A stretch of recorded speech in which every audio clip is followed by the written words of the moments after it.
আমি চাই তাকে নিয়ে এসে বাংলার জনগণের সামনে তার ফাঁসিটা দৃশ্যমান হোক।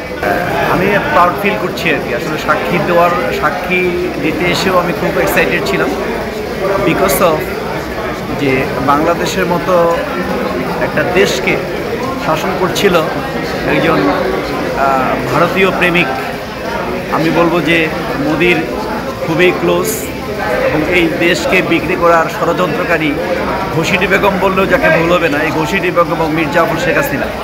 তো তার বিরুদ্ধে সাক্ষী দেওয়াটাকে আমার কাছে মনে হয় বাংলাদেশের পক্ষ অবলম্বন করা, বাংলাদেশের স্বাধীনতার পক্ষ অবলম্বন করা, বা বাংলাদেশের সার্বভৌমত্বের পক্ষ অবলম্বন করা। যারা শেখ হাসিনার বিরুদ্ধে আচরণ করে, যারা শেখ হাসিনার বিপক্ষে দাঁড়ায়, এরা বাংলাদেশের পক্ষে দাঁড়ায়, এটাই মিন করে।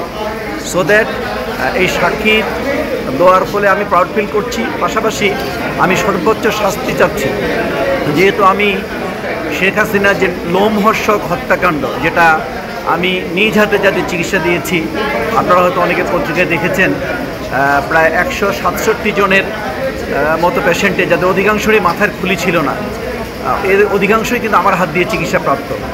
সো দ্যাট আমি এদের যদি ন্যায় বিচার চাই, এবং ওদের যারা শহীদ হয়েছে তাদের আত্মার মাগফিরাত, তাদের আত্মা যদি শান্তি পায়, কথা বলতে চাই, তাহলে অবশ্যই তার একটা দৃষ্টান্তমূলক শাস্তি চাই।